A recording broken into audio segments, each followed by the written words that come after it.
Assalamualaikum warahmatullahi wabarakatuh. Alhamdulillah, sholatan wassalaman ala rasulillah. La haula wa la quwata illa billah. Salam supranatural.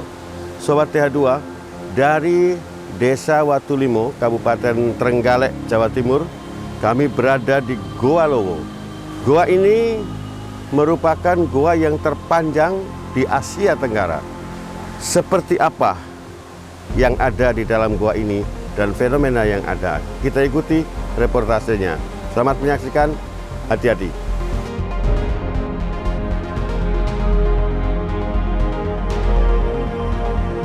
Sobat TH2, awal memasuki menuju ke arah Goa Lowo ini kita akan melintasi sebuah jembatan dari atas sungai ini. Asik ya, yuk. Begitu kita masuk dari pintu utama ini, maka yang akan kita temui adalah sebuah patung yang disebut dengan patung Ratu Lowo. Inilah penampakan dari patung Ratu Lowo. Disimbolkan ini adalah merupakan seorang ratu yang menjadi pemimpin dari kerajaan Lowo ini, sehingga gua ini disebut sebagai Goa Lowo.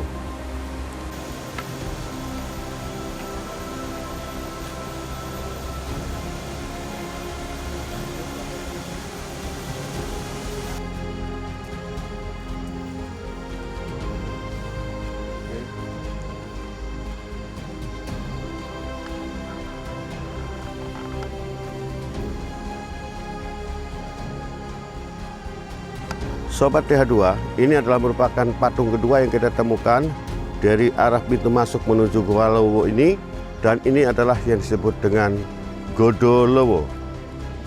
Apa dan bagaimana?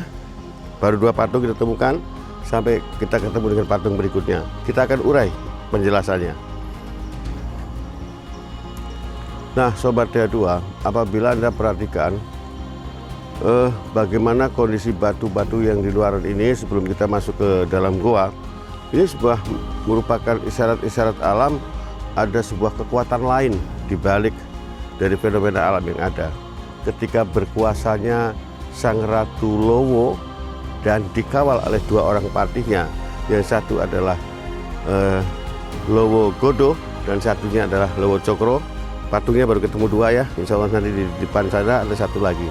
Jadi sang ratu ini dikawal oleh dua orang patih, yaitu patih Lowo Godo dan patih Lowo Cokro.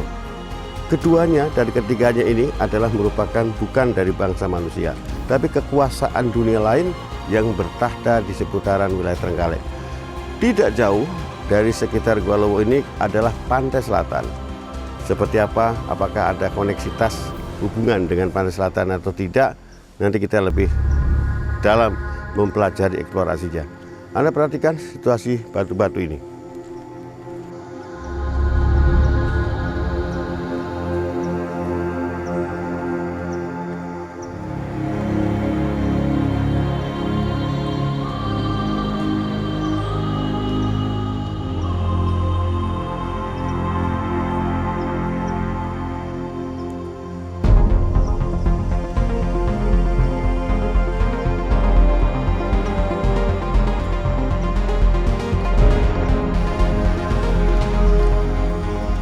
Gua kecil yang berlubang seperti ini sudah merupakan isyarat secara alam ya, bahwa sebagaimana umumnya keberadaan komunitas masyarakat dunia goib itu berada di dalam rongga-rongga batu-batu yang berlubang dan goa-goa. Inilah fenomena luar bagian dari Goa Lawa.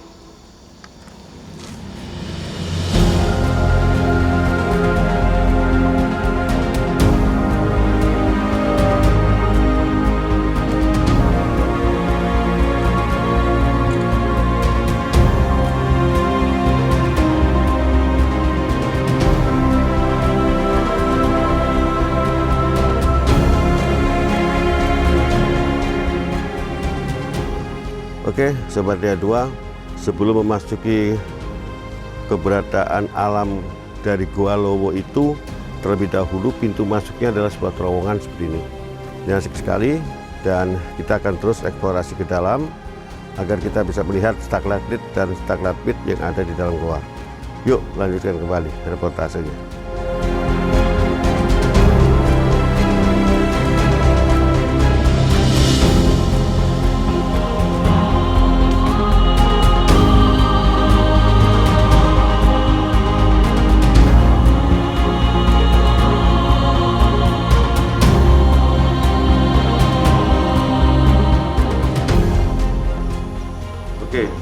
posisi Gua Lowo berada, Anda perhatikan baik-baik bahwa pintu masuk ke dalam gua itu benar-benar berada di bawah tanah ya. Artinya bahwa gua ini memang berada di dalam tanah. Nanti kita akan masuk ke arah pintu masuknya.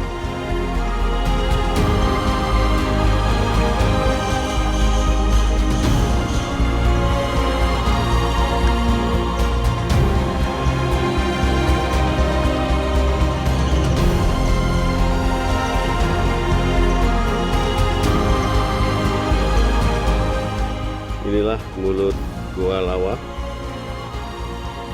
atau Gua Lowo ya dalam bahasa Jawa. Artinya Gua Kelelawar adalah mulut gua pertama kali masuk dengan ada tangga, sehingga pengunjung asal sedikit hati-hati karena ini musim hujan dan agak licin.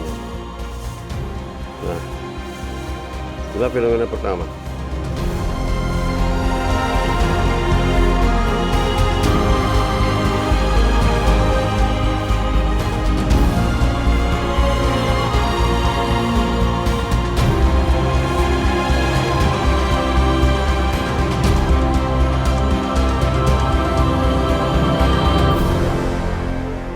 Dan sebenarnya banyak sekali lubang-lubang di antara batu-batu itu, tidak menutup kemungkinan ya ada gua lain yang belum terbuka. Sobat TH2, kami bersama Pak Kang Sidi. Yes. Beliau adalah petugas pariwisata dari Disparbub Kabupaten Trenggalek.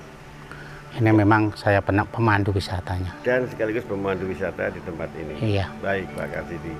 Dan kami ingin bertanya, pertama, panjang gua ini totalnya berapa Pak? Panjangnya lebih dari 2 kilo. Lebih dari 2 kilo, Iya. 2000 meter. Iya, iya. Yang bisa aman dijangkau oleh wisatawan berapa meter? Sampai sekarang yang sudah dijangkau oleh wisatawan itu, yang sudah dibangun jembatannya itu 800 meter kurang lebih itu. 800 meter. Iya. Sudah ada penerangan di dalam gua ya? Sudah ada. Oke. Latar belakang dari gua ini Pak, barangkali ada sejarah apa yang bisa disampaikan? Pertama penemuannya awalnya dibuka Gua Lawa ini. Dengan awal-awalnya Gua Lawa ini sebelumnya dilolah pemerintah daerah, juga didatangkan orang ahli geologi dari Bogor yang namanya Pak Dr. Ko. Juga Pak Dr. Ko itu punya teman dari Prancis namanya Griffith Mahtovani. Sebelumnya dilolah pemerintah daerah pada waktu era Pak Bupatinya Pak Sudarso, itu mendatangkan orang ahli geologi dari Bogor juga dari Prancis. Setelah didatangkan ke sini supaya disurvei sampai menemukan 12 ruangan yang luas. Di dalam gua ini ada 12 ruangan yang luas. Jadi Pak Dr. Ko sama Dr. Griffith Mahtovani yang dari Prancis itu menyurvei utamanya ya oksigennya bagaimana, zat asam arangnya bagaimana. Jadi upama dikunjung anaknya masih balita, masih usianya masih di bawah 3 bulan itu bagaimana, apa ada zat asam arang benda. Upama dikunjung orang tua yang usianya lebih dari 80 tahun bagaimana kekurangan oksigen benda. Aman, semuanya aman. Alhamdulillah semuanya aman. Ternyata kalau Gua Lawa ini walaupun ada getaran di lain daerah sampai 7,6 skala Richter, bahwa Gua Lawa ini gua yang sudah kuat dan aman. Aman. Artinya tidak akan terjadi, insya Allah tidak akan terjadi hal buruk ya buat. Nah, insya Allah. Masalah di dalam gua itu Gua Lawa ini tiap-tiap ruangan ada sirkulasi udara. Ada sirkulasi udara, jadi tiap-tiap ruangan ada sirkulasi udara sampai di ruangan 7. Ruangan 7 itu ada sirkulasi udara yang kalau tengah siang itu sinar matahari bisa masuk ke dalam gua sampai kelihatan sinar matahari. Tembus. Gitu. Tembus. Oke. Jadi yang dibangun ini sampai ruangan 7. Ya baik Pak. Saya lebih kepada cita rakyat Pak. Kalau tadi kan teknis ya dan iya. untuk masyarakat. Kan tadi ada 12 ruangan. Ada nggak cerita-cerita yang berkembang di masyarakat bahwa ruangan-ruangan itu barangkali dulu merupakan satu tempat semedi, toko tertentu atau gimana gitu? Pada daerah Watulimo Prigi yang masih merupakan gelap gulita, belum dijamah manusia sama pun. Prigi itu siapa yang masuk zaman dulu, zaman Kerajaan Mataram itu dipandang dari Kerajaan Mataram itu masih gelap gulita. Barang siapa yang masuk itu pokoknya berbahaya, rasa nyeri dan angker. Nah, Raja Mataram itu juga mengutus Tumenggungnya supaya membabat Pantai Perigi dari Mataram sana supaya masuk Pantai Perigi supaya aman dan terkendali sampai waktu ini bisa dijamah oleh manusia. Tapi dibawa oleh tongkat yang sakti. Tumenggung Yudonegoro itu bawa tongkat yang sakti, bila mana siapapun yang akan mengganggu Tumenggung Yudonegoro utusan dari Mataram itu tidak berani mengganggu, masa dibawa tongkat yang sakti. Nah setelah itulah Tumenggung Yudonegoro setelah akan masuk ke Pantai Perigi masih gelap gulita ngeri dan angker dan lain sebagainya, jalmo moro jalmo mati pada zaman dulu itu masih gelap gulita. Tapi setelah dalam perjalanan itu ada gangguan yang serasa nyeri angker, Tumenggung Yudonegoro di situ semedi sementara. Pada waktu semedi itulah Tumenggung Yudonegoro itu mendapat wangsit bahwa kalau kamu ingin membabat Pantai Perigi bisa aman dan terkendali itu ada syaratnya. Kamu harus bersemedi ke arah utara, itu ada gua besar yang ditunggu dan dijaga oleh kura raksasa. Barang siapapun yang akan masuk itu pasti diuntal, itu bahasanya kasarnya, dimakan lah. Ya. Tapi nanti kamu itu kan saya kasih tongkat. Nah tongkatmu itulah nanti saya pukulkan kepada kura-kura itu pasti bisa menjadi reca, menjadi batu. Setelah sudah di mulut gua di arah sana itu, di ujung sana itu ada kura-kura besar sekali. Panjangnya lebih dari 9 meter, mediannya dari 4,5 meter. Itu menganga, akan menghuntal Kunokawan dari Mataram.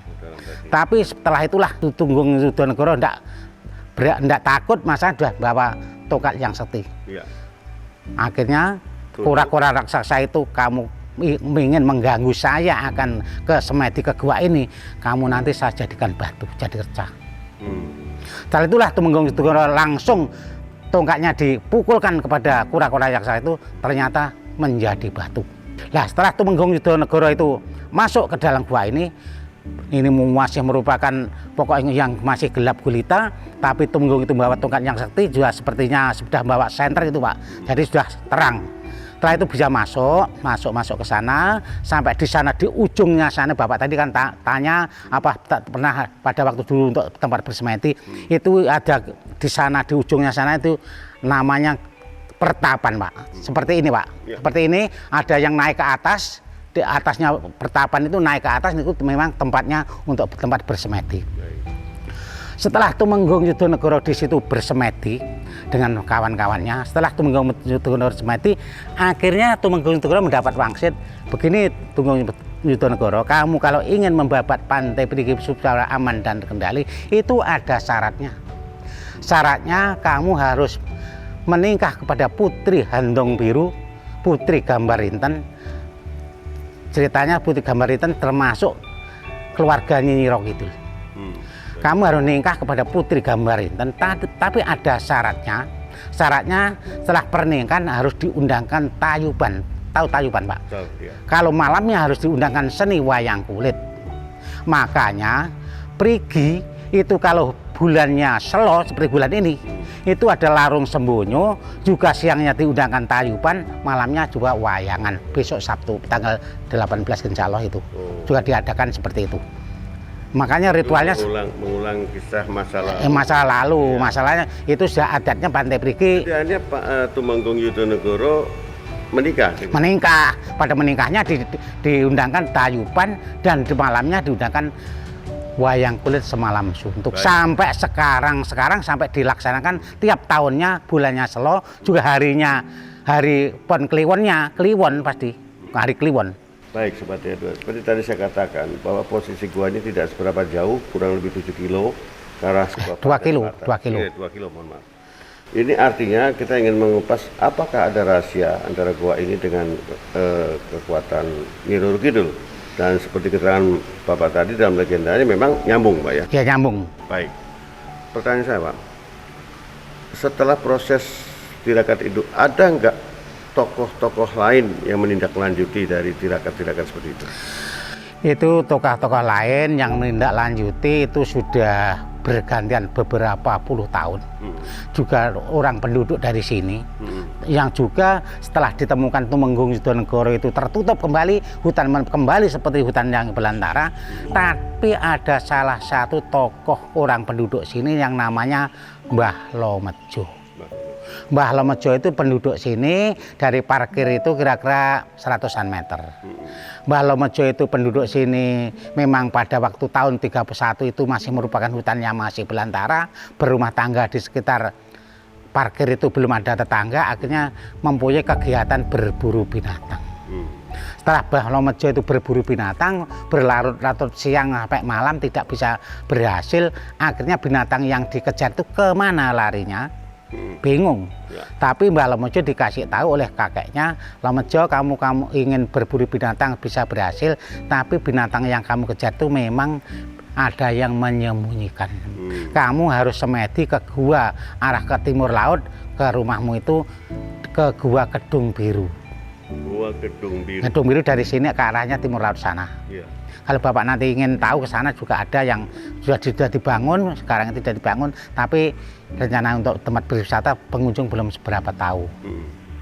Setelah jauh, Pak, ya? Enggak, 600 meter dari sini. Oke. Ya, setelah itu Mbah Lomejo menemukan gua ini juga diadakan semedi dan berpuasa. Setelah mengadakan semedi di Kedung Biru itu ternyata binatang yang dikejar Mbah Lomejo itu masuk ke arah sekitar sini.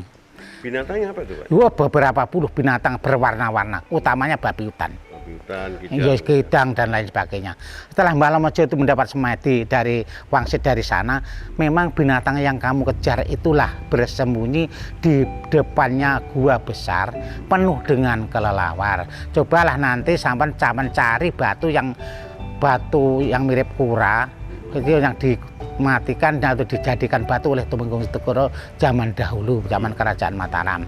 Tapi kalau nanti kamu sudah menemukan batu yang mirip kura, binatang itulah semuanya bersembunyi di situ. Setelah Mbah Lomejo malamnya juga kembali ke tempatnya bersemedi, mendapat wangsit lagi. Cobakah Lomejo, kamu membabat ke depannya, di depan gua batu kura itu ada gua besar yang penuh dengan kelelawar. Itu tahun 31, tahun 1931. Setelah itulah Mbah Lomejo membabat dan menguak ini, ternyata setelah terkuak ini banyak sekali kelelawar yang keluar, berjubel, beribu, berjuta-juta kelelawar yang keluar. Makanya dinamakan Guwa Lawa, ditemukan sejak tahun 1931 yang menemukan keduanya Mbah Lomejo. Baik, Pak. Jadi pada kondisi aslinya gua ini bawahnya kali ya, Pak? Sungai. Sungai ya, sungai. Cuman sekarang sudah dibuatkan tangga, ini memudahkan. Oh, iya. Tapi kalau originalnya aslinya dulu alaminya memang Iya. ini ya. Pertanyaan saya terakhir, Nun Sewu iki, Iya. selama pengalaman Bapak di sini, adakah peristiwa-peristiwa luar biasa yang dialami oleh para pengunjung? Kesurupan misalnya, atau melihat penampakan atau apa, ada nggak hal seperti itu? Ya, alhamdulillah saya orang Muslim. Selama saya bekerja di sini sudah 38 tahun. Pada waktu dulu itu tahun 84 sampai tahun 99 itu jalannya masih jalan sulit dan lewat air dan merambat, merangkak dan lain sebagainya. Alhamdulillah mendapat ridho dari Yang Maha Kuasa dengan keadaan aman dan terkendali, Pak. Tapi Bapak kan ingat dulu, dulu itu kan ada SDSP, Pak, ya. Oh iya. Pada waktu SDSP, Pak, memang itu belum saya kasih tahu para orang yang ingin menepi di sini. Akhirnya banyak sekali orang menepi ke sini. Akhirnya pada kira-kira tidak sampai 1 bulan, Pak, yang orang banyak yang menepi di sini. Setelah saya tidak boleh, masalahnya pada waktu ada orang yang menepi, itu saya banyak anak-anak yang seperti kecil-kecil segini, kan dari mulut gua, dari dalam gua nangis, Pak. Katanya dikasih tahu kayak diitik-itik itu, Pak, kayak gini, nangis anak kecil-kecil. Orang yang seperti kiai, juga orang-orang yang hitaman, itu sarannya sama, Pak. Jangan sampai di dalam gua itu ada yang semedi, ada yang ritualan di dalam gua. Malah tidak boleh. Masalah gua yang sebesar itu bukan untuk tempat semedi dan nepi, untuk siapa yang tahu. Umat manusia yang tahu itu menambah keimannya kepada Yang Maha Kuasa. Tebalnya gua ini tidak layaknya gua termasuk gua terpanjang terbesar di Asia Tenggara, malah dimungkinkan malah gua terpanjang terbesar di Asia itu supaya para makhluk umat di dunia itu tahu kalau sudah masuk ke dalam gua ini menambah keimanannya kepada Yang Maha Kuasa. Baik. Jadi makhluk-makhluk kecil yang bermunculan keluar dari gua tadi, bisa disebut itu tuyul atau bukan? Pokoknya barang goib Pak itu ya, merupakan ya, kayak seperti setan itu, tapi sekarang tidak ada Pak. Sekarang tidak ada. Kaitannya dengan 3 patung yang ada, Ratu Lowo, kemudian Lowo Godo, dan patung Lowo Cokro. Itu apa Pak? Begini ceritanya, memang dulunya pada waktu ada orang bersemedi seperti Tumenggung Yudonegoro yang dari Mataram, itu juga ada yang melanjutkan lagi dari penduduk ke sini.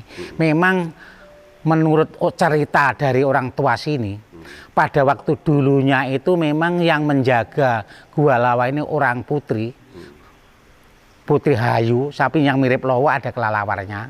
Juga yang tadi yang depan tadi kan Putri Lowo Godo, juga di depan tadi Putri Ayu, Putri Ratu Lowo. Itu namanya mirip Lowo tapi Ayu, jadi penjaga yang di dalam gua ini memang Putri Ayu. Makanya digambarkan seperti Lowo Godo, Lowo Cokro itu termasuk kuno kawannya. Ya, baik. Sobat Dea2, sampai di bagian paling atas Gua Lowo ini kita akan menemui satu halaman yang cukup datar dan luas seperti ini. Hamparan yang demikian natural. Ada kesan memang apabila dikaitkan dengan kisah tentang Tumenggung Yudonegoro, bahwa pertemuan-pertemuan mereka bisa saja terjadi di area ini. Karena inilah titik ruang ke-6, artinya baru separuh jalan, hanya saja tidak bisa diteruskan karena memang penerangannya lagi tidak baik. Maksud saya penerangannya sedang mati. Nah, Sobat Dea2, inilah hamparan ruangan yang demikian luas. Boleh kita lihat, kita maju kameramen. Ada sebuah batu gantung. Inilah batu gantung ya.